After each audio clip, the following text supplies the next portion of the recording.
Hello friends, welcome to Rudra classes. दोस्तों, आज हम आपके लिए लाए हैं यूपी टीजीटी पीजीटी मैथ की एक मैराथन सीरीज, जिसमें हम टॉपिक वाइज इंपॉर्टेंट क्वेश्चन को डिस्कस करेंगे, वो भी फुल एक्सप्लेनेशन के साथ। तो दोस्तों, आज मैंने कुछ नया एक्सपेरिमेंट किया है इन प्रैक्टिस सेशन में, तो जिसमें हम क्वेश्चन को पहले ही सॉल्व करके रख लिए हैं, ताकि कम समय में हम मैक्सिमम क्वेश्चन सीख पाए। तो चलिए शुरू करते हैं आज की क्लास। तो 66 क्वेश्चन तक हम पिछली क्लास में कर लिए हैं। आज की क्लास में हम 67 से स्टार्ट कर रहे हैं। तो क्वेश्चन है, the line joining points 5 7 and -2 3 is divided by y axis in the ratio.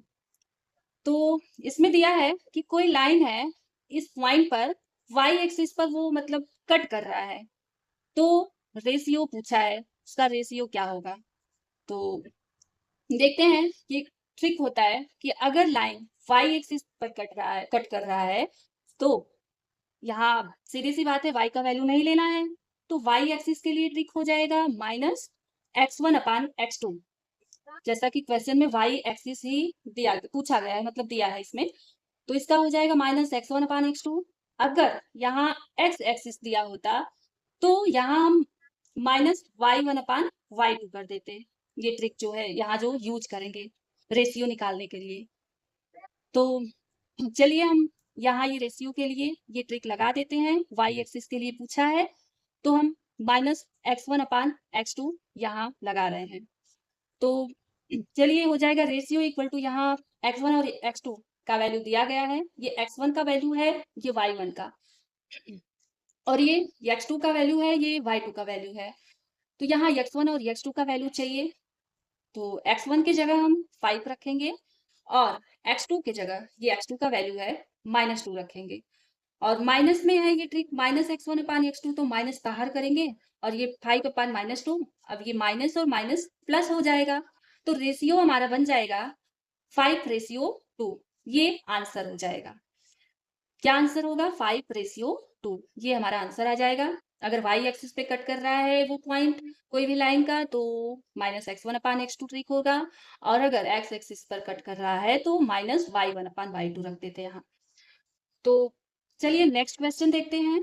Question है, if pth term of an AP मतलब अर्थमेटिक प्रोग्रेशन इज q, मतलब pth टर्म जो है समांतर श्रेणी में है, जो कि q दिया गया है, and it's qth term is p, qth term p दिया गया है, then what is the common difference. तो कॉमन डिफरेंस का वैल्यू हमसे पूछा गया है क्वेश्चन में। कॉमन डिफरेंस को हम d से रिप्रेजेंट करते हैं। तो निकालते कैसे हैं, जैसे कि कोई समांतर श्रेणी में कोई हमें वैल्यू ऐसे दिया गया है कि जैसे मान लो यहाँ 2 4 6 8 ऐसा कुछ करके डॉट डॉट ऐसे दिया गया है, तो ये समांतर श्रेणी में है। जैसे कि कॉमन डिफरेंस यहाँ पूछा गया है, तो इसमें कॉमन डिफरेंस हो जाएगा d = 2 हो जाएगा। क्यों होगा? क्योंकि इसमें जो दूसरा वैल्यू होता है उसमें पहले से घटा देते हैं, 4 - 2 आएगा। मतलब जितना भी घटाएंगे, तीसरे से दूसरा, चौथे से तीसरा, कुछ भी घटाएंगे, यहाँ कॉमन डिफरेंस जो है वो सेम वैल्यू मिलना चाहिए। जैसे कि यहाँ d = हमें सेम वैल्यू 2 बार बार मतलब मिल रहा है, तो यहाँ कॉमन डिफरेंस d हो जाएगा। तो यहाँ ये कॉमन डिफरेंस ही क्वेश्चन में पूछा है, तो कॉमन डिफरेंस d = हो जाएगा t2 - t1। मतलब दूसरे में पहला अगर हम घटाएंगे, दूसरे वाले वैल्यू में से हम पहला वैल्यू घटाएंगे, तब हमें कॉमन डिफरेंस पता चल पाएगा। तो देखते हैं, कुछ कॉन्सेप्ट होता है, अगर ये मतलब पता होगा तो हम आसानी से इसको सॉल्व कर पाएंगे। ये ट्रिक होता है। अगर हमें क्वेश्चन में दिया गया है कि pth टर्म q है और qth टर्म जो है p है, तो इसके लिए अगर हम tn निकालेंगे, तो tn = हो जाएगा टोटल वैल्यू, मतलब टोटल के लिए हो जाएगा tn = p + q - n हो जाएगा। तो चलिए अब देख लेते हैं कि मतलब सॉल्व करते हैं क्वेश्चन को। तो अब यहाँ d = t2 - t1 है, तो पहले हम t2 निकालेंगे, उसके बाद t1 निकालेंगे, और वैल्यू हमारा आंसर आएगा उसके बाद। तो t2 = यहाँ p + q माइनस, यहाँ n के लिए लिया गया था, तो n के लिए लिया गया था, तो n का वैल्यू तो यहाँ n ही रख दिए हैं, और यहाँ हम t2 के लिए ले रहे हैं, सेकेंड वैल्यू के लिए ले रहे हैं, सेकेंड टर्म के लिए ले रहे हैं, तो n की जगह हम 2 रखेंगे, तो t2 इक्वल टू हो जाएगा p plus Q minus n की जगह 2 हो जाएगा। अब t1 निकालेंगे, t1 अगर निकालेंगे तो p प्लस क्यू, n की जगह यहाँ हम 1 रखेंगे क्योंकि फर्स्ट टर्म है। अब देखिए यहाँ d equal to t2 minus ये t1 है, d equal to t2 minus t1। अब t2 और t1 का वैल्यू हम यहाँ निकाले हैं, अब d इक्वल टू यहाँ वैल्यू ये दोनों जो निकाले हैं यहाँ पुट कर देंगे, तो आ जाएगा t2 की जगह p प्लस क्यू माइनस 2 और t1 की जगह माइनस में है तो माइनस और ये ब्रैकेट में वैल्यू रख लेंगे p प्लस क्यू माइनस 1, क्योंकि माइनस का मल्टीप्लाई करेंगे तो साइन थोड़ा चेंज होएगा। तो देखते हैं d इक्वल टू आ जाएगा p प्लस क्यू माइनस 2, अभी माइनस का ये ब्रैकेट में जो जितने हैं माइनस का मल्टीप्लाई करेंगे तो माइनस p हो जाएगा, माइनस q हो जाएगा, और ये माइनस 1 यहाँ माइनस और माइनस 1 ये प्लस हो जाएगा, तो यहाँ प्लस 1 आ जाएगा।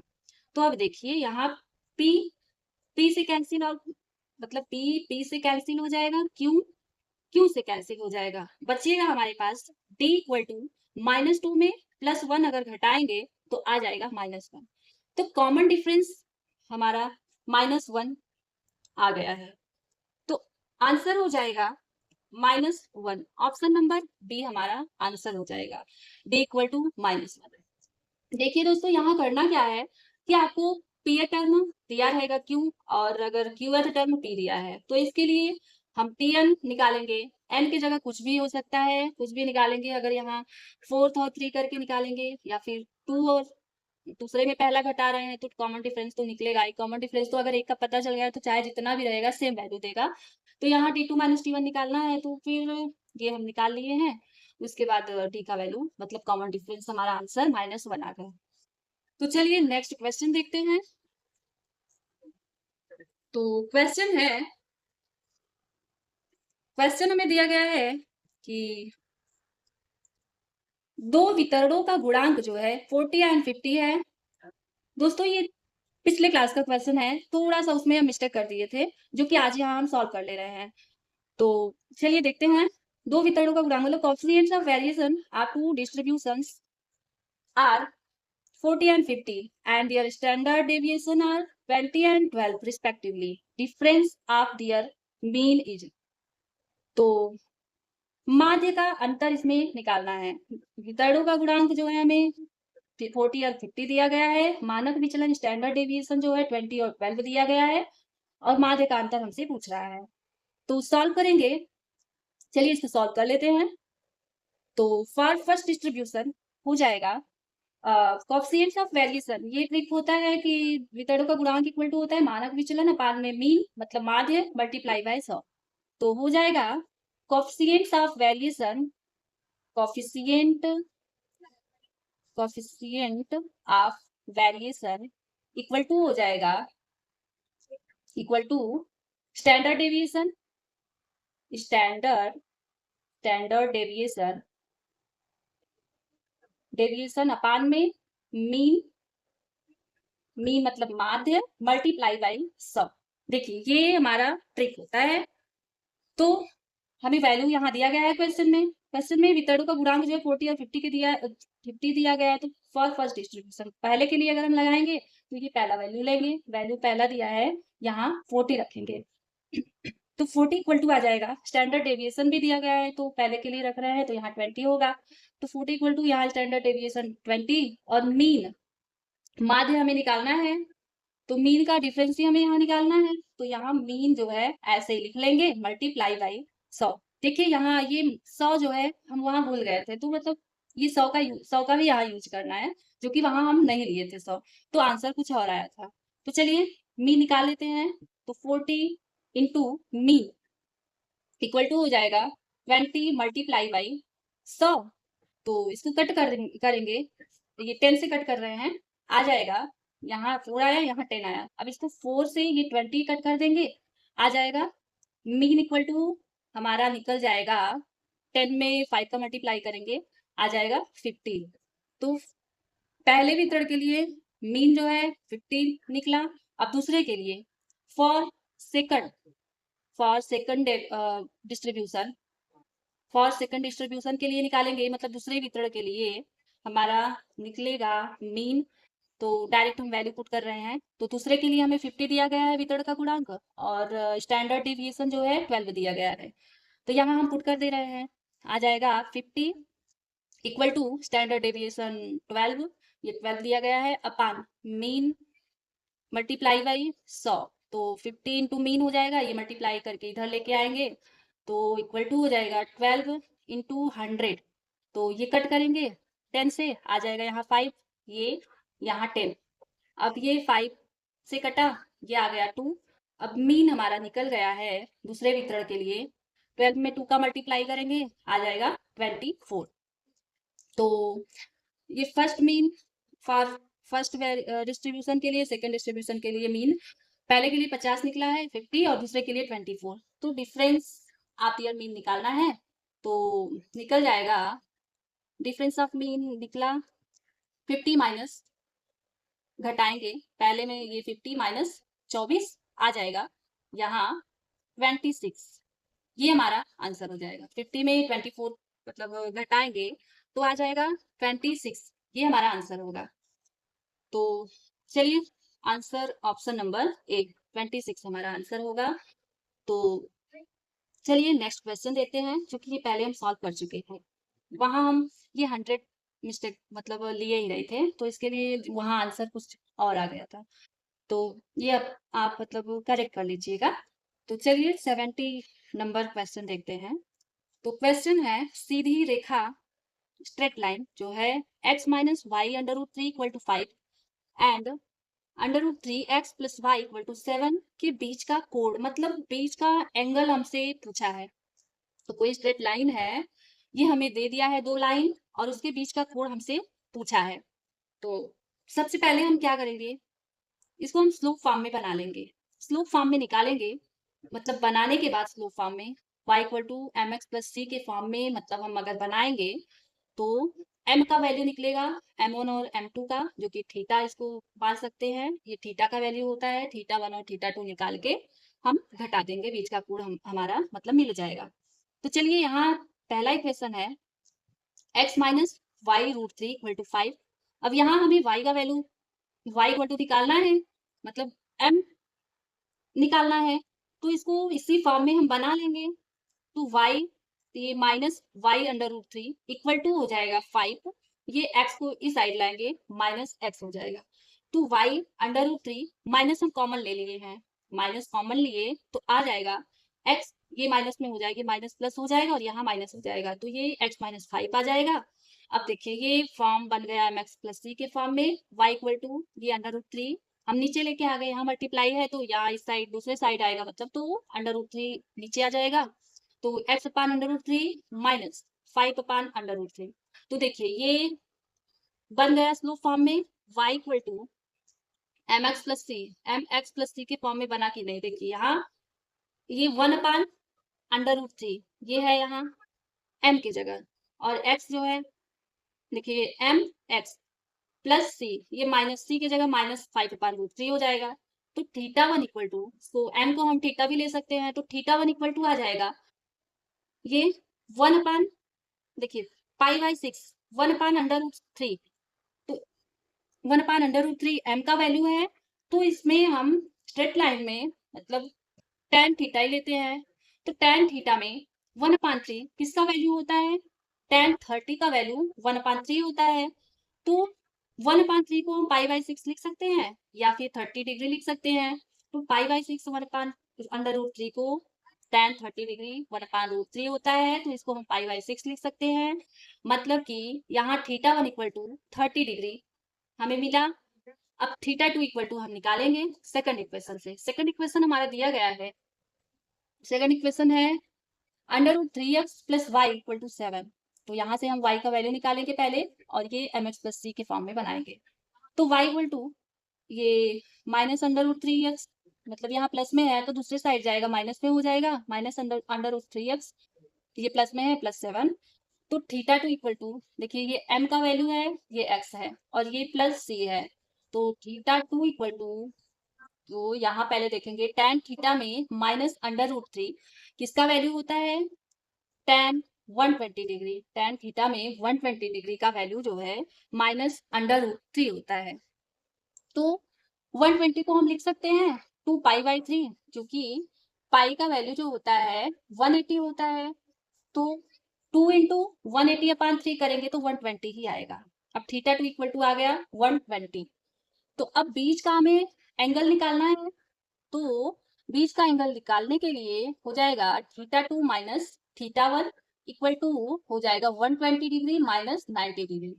माइनस ये क्या निकला था, पहला हमें 30 डिग्री निकला था, तो यहाँ 120 माइनस 30 डिग्री ये माइनस करेंगे तो हमारा आंसर आ जाएगा 90 डिग्री। ये 90 डिग्री हमारा आंसर आ जाएगा। Theta two minus theta one मतलब बीच का एंगल हमारा 90 डिग्री निकल जाएगा। तो ऑप्शन नंबर हो जाएगा ऑप्शन नंबर बी, हमारा आंसर हो जाएगा 90 डिग्री। तो चलिए नेक्स्ट क्वेश्चन देखते हैं 71। तो क्वेश्चन है स्पर्श रेखा की लंबाई का वर्ग जो है 3 माइनस 4 दिया गया है, से वृत्त x square y square minus 4x minus 8x plus 3 equal to 0 तक है।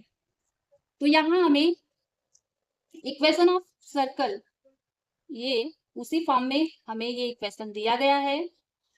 तो यहाँ हम इसको यस मान लेंगे, मतलब लंबाई स्पर्श रेखा की लंबाई का वर्ग, ये पॉइंट हमें दिया है, मतलब एक्स और वाई का वैल्यू हमें दे दिया है। तो सिंपल क्वेश्चन बन गया है। तो इसको हम सॉल्व करेंगे तो आ जाएगा कि एस इक्वल टू ये जो इक्वेशन ऑफ सर्किल के फॉर्म में दिया है तो इसको हम यहाँ लिख लेंगे x square plus y square minus 4x minus 8y plus 3।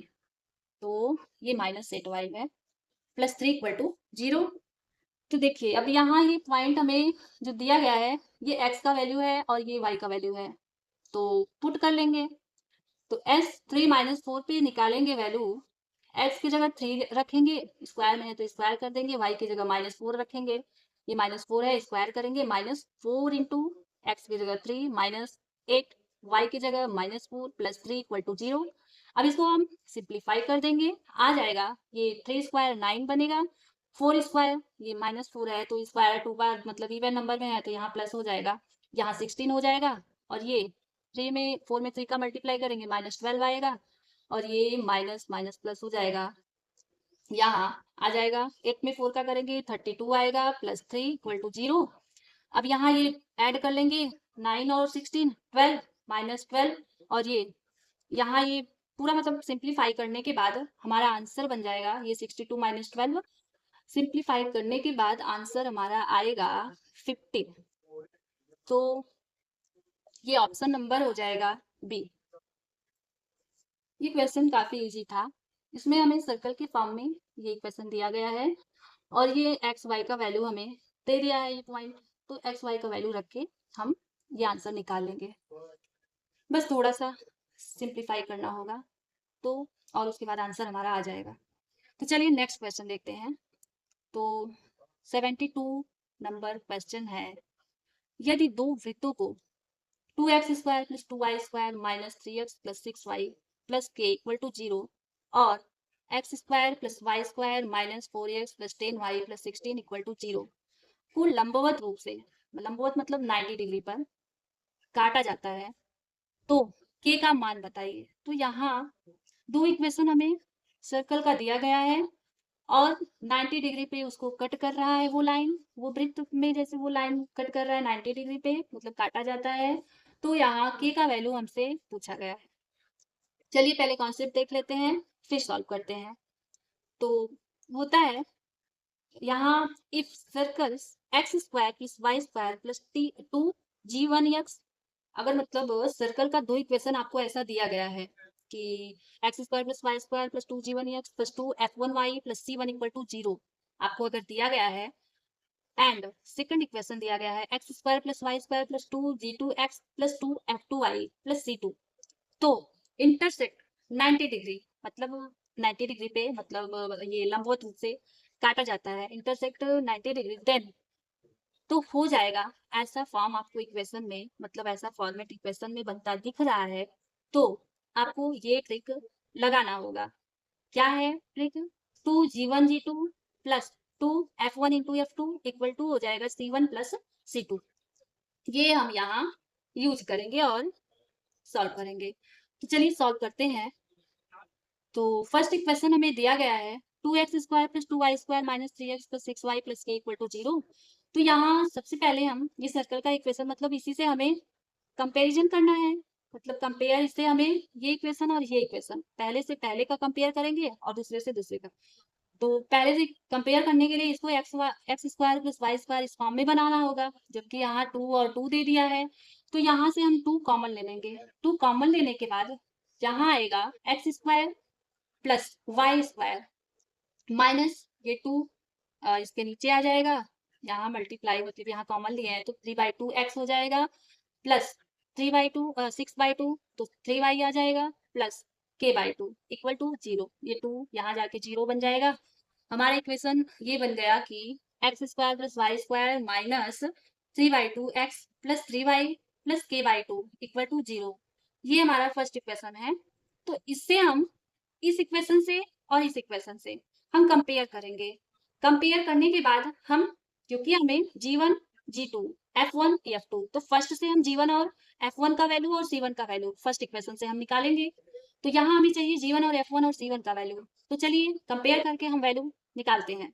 तो आ जाएगा यहाँ 2G1x और यहाँ ये G1 की जगह हमें यहाँ G1x की जगह दिया गया है माइनस के 3/2x।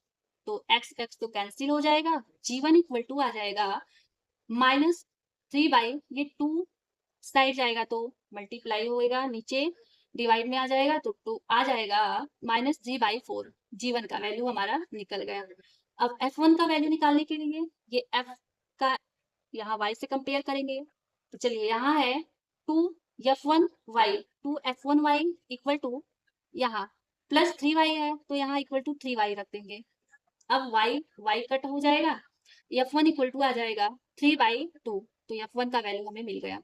अब देखिए प्लस C1, यहाँ प्लस C1 और यहाँ 3y प्लस k/2। C1 की जगह हमें k/2 दिया है तो C1 इक्वल टू k/2। तो चलिए यहाँ G1 और G1 F1 और C1 वैल्यू हम निकाल लिए हैं। अब हमें निकालना है सेकंड इक्वेशन लेके, सेकंड से कंपेयर करेंगे तो आ जाएगा G2 F2 और C2 का वैल्यू। चलिए कंपेयर करके निकालते हैं। तो सेकंड इक्वेशन हमारा है, सेकंड इक्वेशन में दिया गया है, इसमें तो फिलहाल 2 3 कुछ भी बाहर नहीं था, तो ये इक्वेशन ऑफ सर्किल के फॉर्म में, मतलब इक्वेशन ऑफ सर्कल के फॉर्म में ही है ये, तो इसको तो चेंज करना नहीं पड़ेगा। यहाँ G2 F2 का वैल्यू हम डायरेक्ट निकाल लेंगे कंपेयर करके। तो हो जाएगा यहाँ देखिए 2G2x, वहाँ इक्वेशन ऑफ सर्कल से उससे कंपेयर करेंगे 2G2x इक्वल टू यहाँ x का ये कोएफिशिएंट यहाँ भी लेंगे तो minus 4x, x cancel out हुआ, G2 इक्वल टू बन गया, ये कट हो जाएगा 2 4, ये कटेगा 2 से तो यहाँ -2 हो जाएगा, G2 इक्वल टू -2।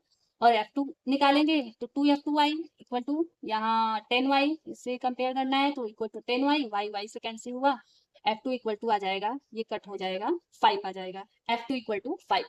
और C1 का वैल्यू वहाँ फर्स्ट इक्वेशन से निकाले थे और यहाँ C2 का वैल्यू 16 है। तो चलिए सारी वैल्यू हम निकाल चुके हैं। तो अब वो ट्रिक जो था वहां पुट कर देंगे और हमारा आंसर आ जाएगा। तो ट्रिक क्या था कि 2G1 into G2 plus 2F1 into F2 equal to C1 plus C2, ये हमारा ट्रिक था। तो इसमें हम सारे वैल्यू पुट कर देंगे और आंसर k का मतलब k का वैल्यू हमें मिल जाएगा।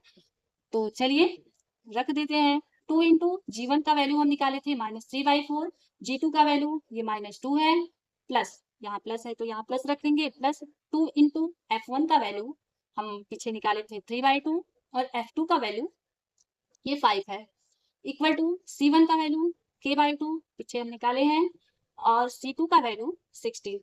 अब चलिए इसको सिंप्लीफाई कर लेंगे और हमारा आंसर आ जाएगा। तो सिंप्लीफाई करने के बाद ये हमारा बन जाता है, तो देखिए ये सारा कट जाएगा, तो ये 2 से कटाएंगे और यहाँ ये 2 बचेगा तो ये 2 से कट जाएगा, ये माइनस माइनस प्लस हो जाएगा और यहाँ ये हमारा देखिए ये भी यहाँ 2 से कट जाएगा। तो बस मतलब यहाँ माइनस और माइनस ये प्लस हो जाएगा, तो यहाँ 3 आ जाएगा, 3 और ये प्लस यहाँ 2 2 से कट गया, 3 में 5 का मल्टीप्लाई करेंगे। चलिए इसको काट ही देते, नहीं तो कुछ डाउट हो रहा है। तो चलिए 2 2 से काटे, यहाँ 2 को 4 से काटे, यहाँ 2 बचा और ये 2 बचा यहाँ, तो ये -2 यहाँ ऊपर है, तो यहाँ -1 -3, तो यहाँ प्लस में 3 आ जाएगा और ये प्लस, ये 2 2 से कैंसिल आउट हुआ, बचा क्या 3 इंटू 5, यहाँ 15 आ जाएगा, इक्वल टू k/2 प्लस 16। अब इसको सॉल्व कर लेंगे। सॉल्व करने के बाद देखिए इसको मल्टीप्लाई करेंगे। सबसे पहले तो इसका हम एलसीएम लेके यहाँ पहले सॉल्व कर लेते हैं। एलसीएम लेंगे तो यहाँ 2 आएगा और ये k प्लस 2 का 16 में मल्टीप्लाई करेंगे 32, और ये 2 जो है अब मल्टीप्लाई कर देंगे।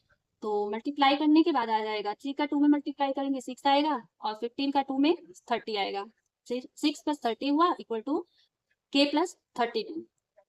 अब k का वैल्यू हमें मिल गया, ये यहाँ 30 और 6 36 हो जाएगा, ये इस साइड आएगा, तो k का वैल्यू ये इसको 32 को ही साइड लेके जाएंगे दूसरी साइड, तो यहाँ -32 हो जाएगा, 36 में 32 घटेगा, आ जाएगा k equal to 4 answer.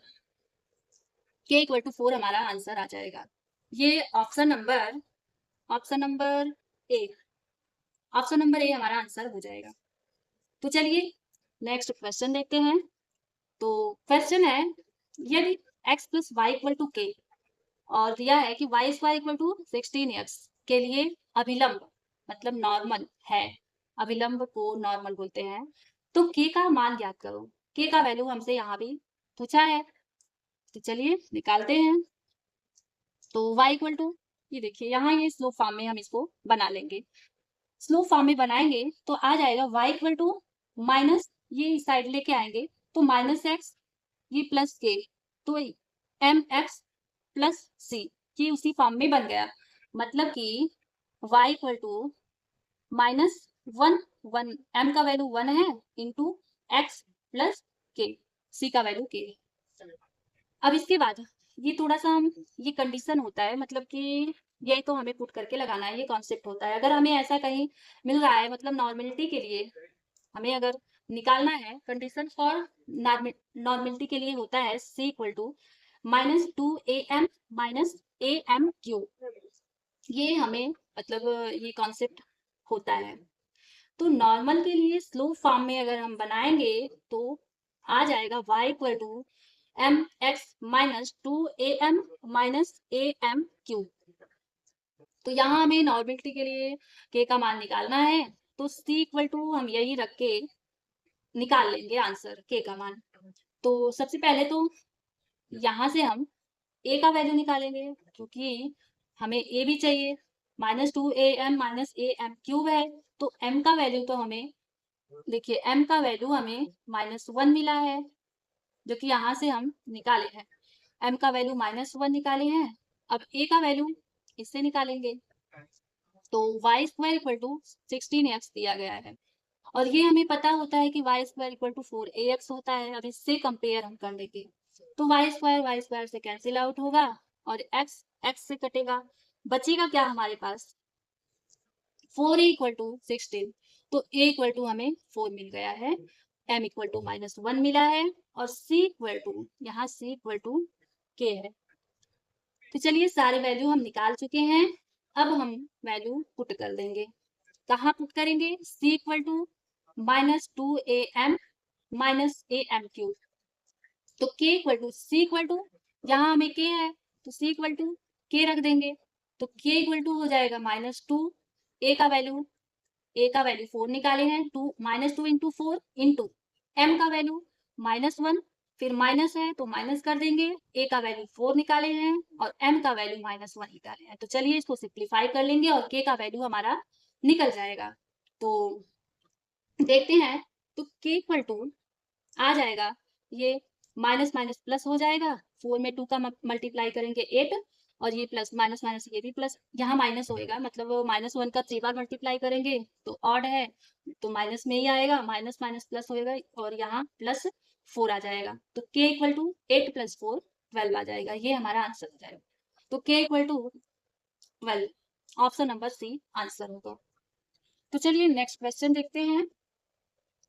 Question है, यदि परवलय यदि पैराबोला जो है y² = 4ax पर एक बिंदु t पर एक अभिलंब शीर्ष पर एक समकोण को अंतरित करता है तो t = हमसे पूछा है। तो ये हमें मतलब ये कॉन्सेप्ट होता है 2-3, हमें अगर हमें याद होगा ये कॉन्सेप्ट तो 1 2 3 3 रहता है, तो हम ऑप्शन में डायरेक्ट मतलब क्लिक कर सकते हैं, ये हमें लगाने का जरूरत नहीं पड़ेगा। तो चलिए देखते हैं, पहले कॉन्सेप्ट ही देख लेते हैं फिर सॉल्व करते हैं। तो दिया है कि if normal at point p 80 square 280 cut again parabola y² = 4ax at q and intercept pq subtend 90 degree at vertex then।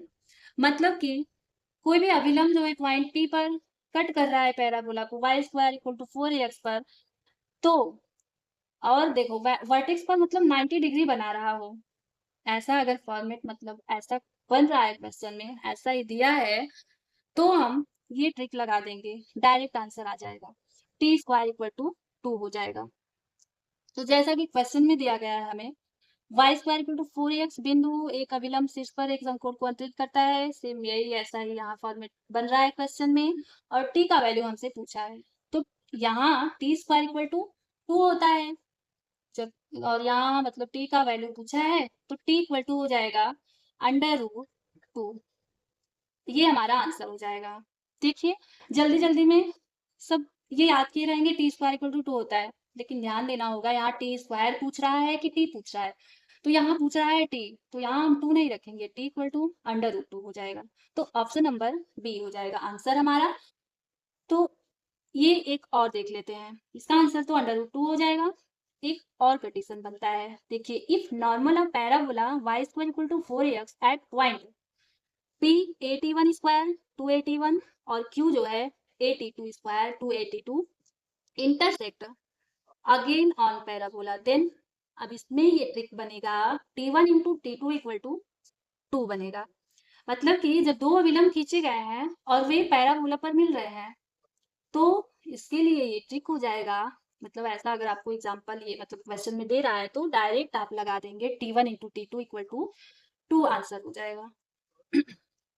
तो चलिए एक और देख लेते हैं, इसी टाइप का है। तो यहाँ ये 75 नंबर क्वेश्चन है, तो t का मान याद करना है, जैसे कि p t और q 3, एक मतलब t1 की जगह हमें t दिया गया है और t2 की जगह 3 दिया गया है। एक परवलय मतलब पैराबोला ये बना रहे हैं y² = 4ax पर, के नाभीय जीवा के अंतिम बिंदु क्या होंगे, मतलब फोकल कार्ड हमसे फोकल कार्ड का अंतिम बिंदु पूछ रहा है। तो इसके लिए देखिए ये कॉन्सेप्ट होता है कि if P Q is a focal card, अगर पी और क्यू जो है पी और क्यू एक नाभीय जीवा है, तो यहाँ हो जाएगा t1 × t2 = -1 हो जाएगा। तो यहाँ डायरेक्ट हम ये इसका यूज करेंगे और आंसर निकाल लेंगे, तो हो जाएगा t1 × t2 = -1। ये यूज करने के बाद देखिए बस -1, यही तो हम आंसर में लगा नहीं देंगे, t1 की जगह हमें दिया है t और t2 की जगह हमें 3 दिया है, तो t × 3 = -1। अब t का वैल्यू हमें मिल जाएगा t = -1/3, ये हमारा आंसर होगा। तो t = -1/3, तो ऑप्शन नंबर ए ये हमारा आंसर होगा। तो चलिए दोस्तों आज का सेशन थोड़ा सा लंबा है, तो लगभग 80 क्वेश्चन है। चलिए नेक्स्ट क्वेश्चन देखते हैं। 76, तो 76 नंबर का क्वेश्चन है, दिया है यदि नाभिया बिंदु S20 और S'-20 पर है और नाभिलंब मतलब लेटस रेक्टम हमें 6 दे दिया है, तो दीर्घवृत्त इलिप्स का इक्वेशन हमें निकालना है। देखिए यदि नाभिया 2 बिंदु हमें दे दिया है क्वेश्चन में और नाभिलंब लेटस रेक्टम भी दे दिया है, 6 दिया है, तो इलिप्स का इक्वेशन क्या होगा ये हमसे पूछ रहा है।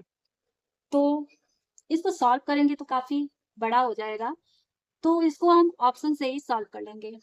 ऑप्शन से सॉल्व करने पे हमें आसानी होगा, क्योंकि हमें नाभिलंब जो है लेटस रेक्टम दे दिया है, तो बस इसी के हेल्प से हम दीर्घवृत्त इलिप्स का समीकरण हम निकाल लेंगे। तो चलिए निकालते हैं। देखिए अगर हम ऑप्शन नंबर ए लेंगे, बस हमें चेक करना है कि सबसे पहले तो हमें ये जानना है लेटस रेक्टम इक्वल टू होता क्या है। लेटस रेक्टम का ट्रिक होता है 2b² a। जैसा कि 2b² a होता है, तो यहाँ हमें ये a² का वैल्यू है, ये b² का वैल्यू है, तो यही यूज करके हम लेटस रेक्टम निकालेंगे। अगर लेटस रेक्टम हमें 6 आंसर दे रहा है तब तो ये ऑप्शन हमारा सही होगा, अगर 6 नहीं दे पा रहा है तो वो ऑप्शन हमारा गलत होगा। तो चलिए निकाल लेते हैं। तो देखिए ऑप्शन नंबर ए अगर हम लेंगे तो a² इक्वल टू, चलिए छोटा छोटा लिखते हैं क्योंकि यहाँ तो हम सॉल्व किए हैं ऑप्शन लेके।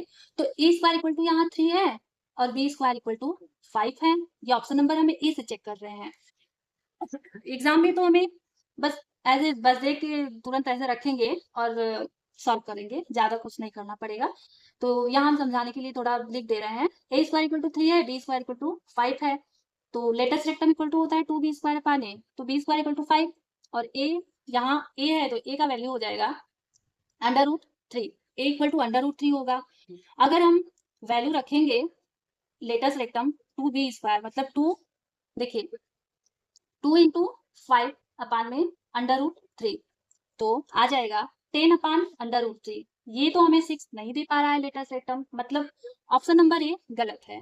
अब बी से चेक करेंगे, तो a² इक्वल टू 12 है, b² इक्वल टू 16 है, तो a का इक्वल टू √12 मतलब a इक्वल टू बन जाएगा 2√3। तब यहाँ लेटेस्ट रेक्टम निकालेंगे 2 into 16, b² equal to 2 into 16 upon में 2√3, तो यहाँ भी हमें आंसर नहीं दे पाएगा। तो ऑप्शन नंबर, जब यहाँ भी हमें 6 लेटेस्ट रेक्टम नहीं मिल पाएगा, तो ऑप्शन नंबर बी भी गलत है। तो चलिए ऑप्शन नंबर सी चेक करते हैं। सी चेक करेंगे तो चलिए देखते हैं x² + 16 y² इक्वल टू 1। तो यहाँ a² की जगह 16 है, b² की जगह 12 है। अब b² तो हमें चाहिए, तो चलिए b का वैल्यू भी ले लेते हैं। चलिए a इक्वल टू 16 हो जाएगा, b इक्वल टू 2√3 हो जाएगा। तो लेटेस्ट रेक्टम निकालेंगे तो आ जाएगा 2 इंटू b² की जगह 12 है अपान a होता है, a की जगह 4 है, तो आ जाएगा latus rectum equal to 12 into 2 24 upon 4, आ जाएगा आंसर लेटेस्ट रेक्टम 6। ये वाले ऑप्शन से, ऑप्शन नंबर सी से हमें लेटेस्ट रेक्टम 6 मिल रहा है, मतलब ऑप्शन नंबर सी हमारा आंसर सही है। तो दोस्तों चलते हैं नेक्स्ट क्वेश्चन 77 नंबर। तो दिया है question, let A be a square matrix of order 2, of order जो है 2 दिया है, if determinant a equal to -4 then the value of determinant of a as you get a is equal to. तो देखिए सबसे पहले तो यहाँ हम ये देखते हैं इसका ट्रिक क्या होता है। अगर क्वेश्चन में आपको ऐसा फॉर्मेट मिल रहा है कि डिटरमिनेंट k इंटू ए, तो देखिए यहाँ यही तो पूछा गया है, ये k का वैल्यू है और a का वैल्यू है ये। तो देखिए यहाँ हम डिटरमिनेंट, ये फिर से determinant of determinant a into H you get a equal to होता क्या है k की पावर n डिटरमिनेंट a, ये इक्वल टू हम यहाँ ऐसे रख सकते हैं। तो यहाँ हो जाएगा determinant a into as you get, देखिए ये k का वैल्यू है, ये a का वैल्यू है, तो इसके जगह पे हम ऐसा बना सकते हैं। तो यहाँ k की जगह a है डिटरमिनेंट a इंटू ये एच यू गेट a, यहाँ डिटरमिनेंट में है इंटू में, और ऑर्डर जो है हमें 2 दिया गया है, तो k के पावर n है, तो ऑर्डर यहाँ हम t मतलब n का वैल्यू 2 रख दिए हैं। तो चलिए यहाँ फिर से एक और ट्रिक होता है, as you get determinant as you get of a equal to determinant a की पावर n-1 होता है, तो इसके जगह पे हम डिटरमिनेंट a की पावर n-1 रख सकते हैं। तो हाँ रख सकते हैं, बिल्कुल रख सकते हैं। तो देखिए डिटरमिनेंट a की पावर ऑर्डर 2 है, यहाँ 2 रखे इंटू, अब इसकी जगह पे हम डिटरमिनेंट a की पावर n-1, तो n की जगह ऑर्डर 2 दिया गया है, तो 2 - 1 हो गया। तो चलिए सॉल्व कर लेते हैं। सॉल्व करने के बाद देखिए डिटरमिनेंट a की पावर 2 इंटू ये 2 में 1 घट जाएगा, आ जाएगा डिटर्मिनेंट ए। अब इनटू में अगर कोई दिया गया है तो ऊपर की घात जो है जुड़ जाती है, तो यहाँ आ जाएगा डिटर्मिनेंट ए के पावर 2 और 1 ऐड करेंगे तो आ जाएगा 3 इक्वल टू डिटर्मिनेंट ए का वैल्यू हमें दिया गया है क्वेश्चन में -4। तो डिटर्मिनेंट ए इक्वल टू यहाँ -4 रख देंगे, पूरे यहाँ पावर हो जाएगा 3। अब इसको 4 को 3 बार मल्टीप्लाई करेंगे, जबकि यहाँ ये पावर जो है ये ऑड में है और यहाँ माइनस है, तो ये -64 आंसर हो जाएगा। -64 ये हमारा आंसर होगा, ऑप्शन नंबर बी। तो चलिए नेक्स्ट क्वेश्चन देखते हैं। 78 नंबर क्वेश्चन में दिया है the value of integration x square upon x के पावर 4 -1 dx इक्वल टू, तो हमें वैल्यू निकालना है। तो चलिए सबसे पहले तो हम इसको यहाँ 2 से मल्टीप्लाई और डिवाइड कर दे रहे हैं। चलिए इसको हम i इक्वल टू मान लेते हैं और 2 से मल्टीप्लाई और डिवाइड करें तो आ गया ये 1/2 हम इंटीग्रेशन के बाहर ले लेंगे, क्योंकि ये कांस्टेंट रहता है तो इसका इंटीग्रेशन हम नहीं निकालते। तो हो जाएगा 2 इंटू ये x की पावर 4 है तो इसको लिख सकते हैं x स्क्वायर की पावर स्क्वायर -1 dx। अब देखिए यहाँ x स्क्वायर का हम मतलब x square equal to t मान लेंगे। अब इसका डिफरेंशियल करेंगे तो आ जाएगा 2x dx equal to dt। अब देखिए यहाँ x स्क्वायर की जगह हम t रख देंगे और x स्क्वायर x की पावर 4 है तो हो जाएगा ये देखिए 2x, ये तो हम पहले ही बनाए हैं तो i इक्वल टू हो जाएगा 1/2 बाहर है इंटीग्रेशन ऑफ। अब चलिए 2x dx की जगह हम dt रख देंगे और यहाँ x स्क्वायर था तो x स्क्वायर की जगह हम t लेंगे, यहाँ t रखेंगे अपान में x स्क्वायर का होल स्क्वायर है तो x की जगह मतलब x स्क्वायर की जगह हम t रखेंगे और स्क्वायर है तो t स्क्वायर -1 हो जाएगा और dt हो जाएगा।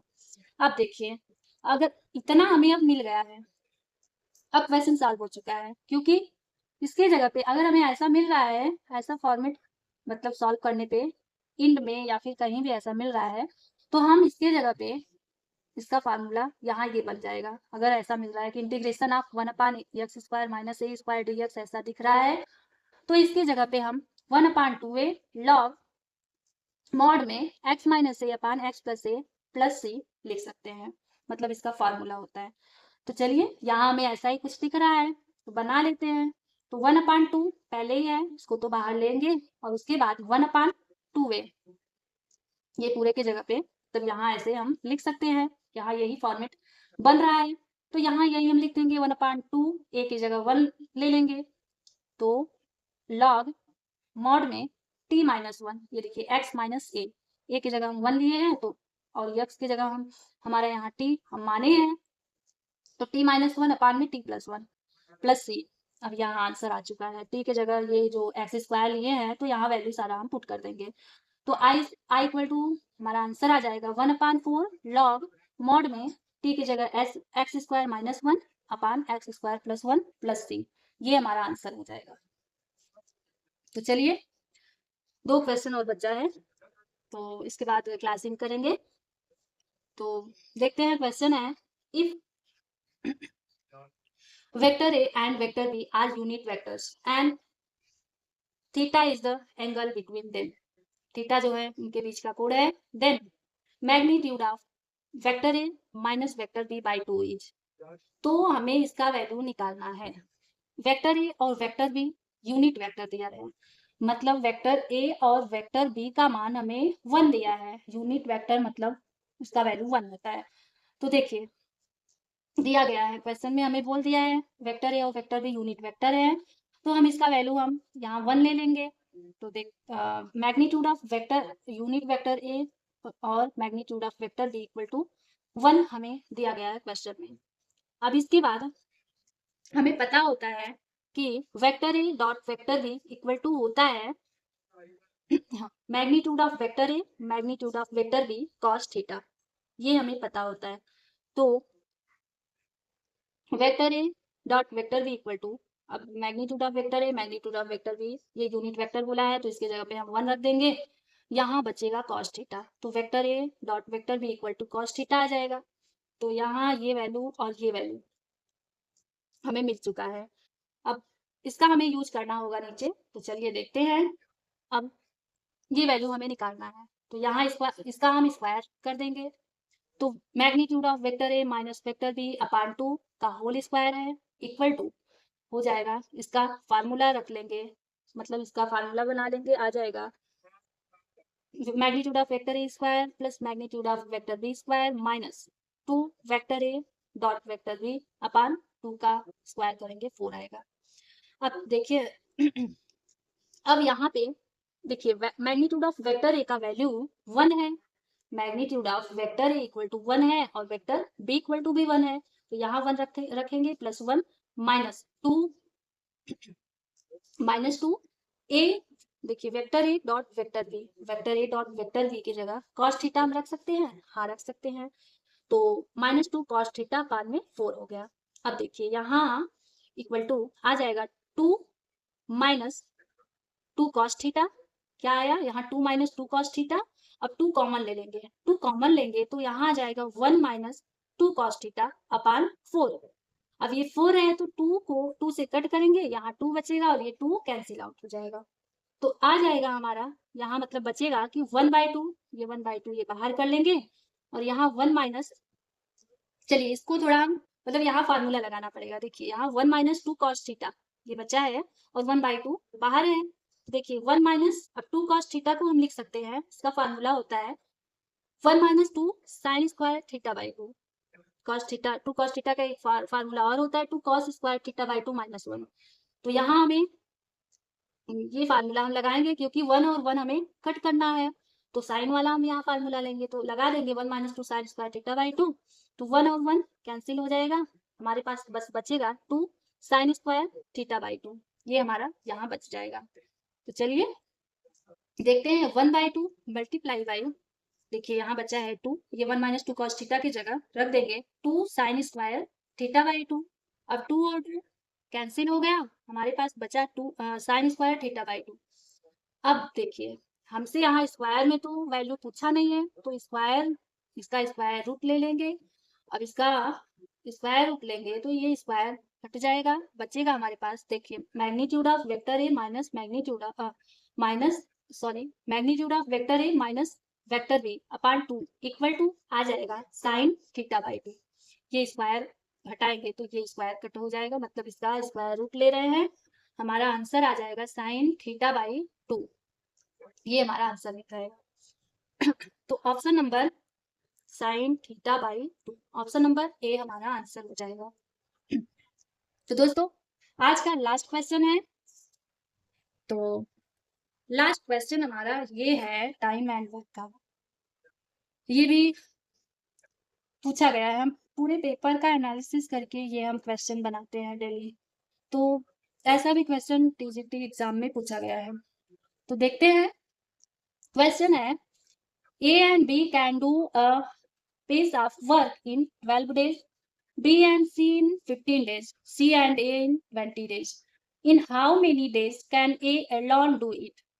तो मतलब इसमें बोला है कि A और B किसी काम को 12 दिन में कर रहे हैं, A और B मिलकर, B और C मिलकर 15 दिन में कर रहे हैं, C और A मिलकर 20 दिन में कर रहे हैं, तो उसी काम को A अकेला अगर A को करना होगा अकेले तो वो कितने दिन में कर पाएगा, ये हमसे क्वेश्चन में मतलब क्वेश्चन में दिया है, पूछा है, तो चलिए निकाल लेते हैं। सबसे पहले तो जो दिया है ये लिख लेते हैं, A प्लस बी मिलकर 12 दिन में कर रहे हैं, B प्लस सी मिलकर 15 दिन में कर रहे हैं और C प्लस A मिलकर 20 दिन में कर रहे हैं, तो अब इन तीनों का हम टोटल वर्क निकाल लेंगे, टोटल वर्क कितना है, मतलब इसका हम ऐसा कुछ लेंगे कि जो सभी से कटे, मतलब इसका हम एलसीएम ले लेंगे, तीनों का एलसीएम लेंगे तो टोटल वर्क हमें मिल जाएगा कि टोटल काम है कितना, टोटल कितना काम है जो कि ये सब मिलके कर रहे हैं, तो 12 15 20, इसका अगर एलसीएम लेंगे आ जाएगा यहाँ 60 60, यहाँ इसका एलसीएम बनेगा, ये टोटल वर्क है।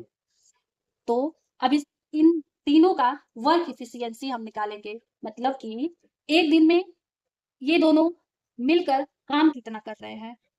तो देखते हैं, ये 12 को ये मतलब 60 का मल्टीप्लाई 12 में करेंगे, यहाँ 5 आएगा। इसका मल्टीप्लाई मतलब मल्टीप्लाई नहीं डिवाइड करना है।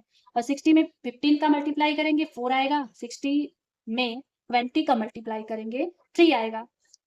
अब देखिए यहाँ हमें इनका वर्क इफिशियंसी मिला और यहाँ टोटल वर्क मिला। मतलब कि ए प्लस बी मिलकर एक दिन में 5 काम कर रहे हैं, बी प्लस सी एक दिन में 4 काम कर रहे हैं और सी प्लस ए मिलकर 13 काम कर रहे हैं। मतलब कि तीनों मिलकर एक दिन में 5 4 3 12 काम कर रहे हैं। मतलब कि तीनों जो ए प्लस बी प्लस सी तीनों मिलकर 12 काम एक दिन में पूरा कर रहे हैं। तो 2a प्लस बी प्लस सी 2a प्लस बी प्लस सी हो जाएगा इक्वल टू 12। मतलब पूरा काम ये तीनों मिलकर यहाँ 2 बार सब बी यहाँ भी है, ए यहाँ भी है, सी यहाँ भी है, तो 2 बार सब कहीं ना कहीं है, 2 बार दिए गए हैं तो 2 यहाँ कर लेंगे। 2a plus B plus C equal to ये पूरा काम ये लोग 12 काम कर रहे हैं। अब इसके बाद a plus B plus C equal to आ जाएगा 6। तो a plus B plus C मिलके 6 काम कर पा रहे हैं। तो यहाँ b प्लस सी कितने काम कर रहे हैं मिलकर 4 काम कर रहे हैं। तो यहाँ हम रख देंगे क्योंकि हमें a का निकालना है। यहाँ a का वैल्यू हमें a कितने दिन में कर पा रहा है वो हमें निकालना है। तो b प्लस सी का यहाँ हम रखेंगे कितने दिन में कर रहे हैं, तो 4 काम कर रहे हैं तो यहाँ 4 रखेंगे। तो a इक्वल टू हो जाएगा 2 6 माइनस 4। ए जो है एक दिन में केवल 2 काम करता है। अगर देखिए यदि ए एक दिन में 2 काम कर पा रहा है तो 60 काम वो कितने दिन में करेगा, ये हमसे क्वेश्चन में पूछा है। क्योंकि ए का हम वर्क इफिशियंसी निकाल चुके हैं। ए एक दिन में 2 काम कर रहा है तो 60 काम कितने दिन में कर पाएगा। तो सिंपल पता चल रहा है यहाँ, अगर एक दिन में 2 काम कर रहा है तो 60 दिन में 30 काम करेगा। इसको हम डिवाइड करेंगे 60/2 हो जाएगा 30 दिन। मतलब कि 60 काम मतलब ए जो है अगर एक दिन में 2 काम कर पा रहा है तो 60 काम वो 30 दिन में करेगा। ये हमारा आंसर हो जाएगा ऑप्शन नंबर बी। देखिए एक बार फिर से रिवाइज कर दे रहे हैं। इसमें ए प्लस बी 12 दिन में कोई काम कर रहे हैं मिलकर, बी प्लस सी 15 दिन में कर रहे हैं और सी प्लस ए 20 दिन में कर रहे हैं। तो इनका टोटल वर्क पहले निकाल लेंगे, एलसीएम लेंगे 60 आ जाएगा। अब तीनों का वर्क इफिशियंसी निकालेंगे, ये एक दिन में कितना काम कर पा रहे हैं। तो ए प्लस बी का निकालेंगे 60/12 5 आएगा और बी प्लस सी 4 आ जाएगा, सी प्लस ए 3 आएगा। अब इसको ऐड करेंगे तो आ जाएगा 2a plus B plus C equal to ये पूरा काम तीनों मिलकर एक दिन में 12 कर रहे हैं। अब ये 2 से मल्टीप्लाई हो जाएगा क्योंकि a b c 2 बार है तो मतलब यहाँ 2 से ये मल्टीप्लाई हो जाएगा। a plus B plus C equal to 6 आ जाएगा। अब यहाँ a का वैल्यू हमें निकालना है तो b प्लस सी कितने दिन में कर रहे हैं 4 दिन, मतलब ये टोटल काम 4 कर रहे हैं तो यहाँ 4 यहाँ रख देंगे। a इक्वल टू ये 6 माइनस 4 a इक्वल टू 2 आ जाएगा। यदि a एक दिन में 2 काम कर पा रहा है तो 60 काम वो 30 दिन में कर लेगा। तो चलिए, कैसा लगा आपको वीडियो दोस्तों। आज का ये था मैराथन प्रैक्टिस सेशन। उम्मीद है ये वीडियो आपको पसंद आया होगा। अगर वीडियो आपको पसंद आया हो तो लाइक शेयर सब्सक्राइब करना बिल्कुल ना भूलिए। तो चलिए मिलते हैं अगले क्लास में ऐसे ही मैराथन प्रैक्टिस सेशन के साथ। क्योंकि अब जल्दी जल्दी ये क्वेश्चन हम मैराथन लेके ये 200 क्वेश्चन कंप्लीट करेंगे। उसके बाद ये previous year question paper solve करेंगे। वे मतलब प्रीवियस ईयर करने में हमें इंटरेस्ट आएगा। ज़्यादा से ज़्यादा क्वेश्चन प्रैक्टिस करिए। तो मिलते हैं अगले क्लास में।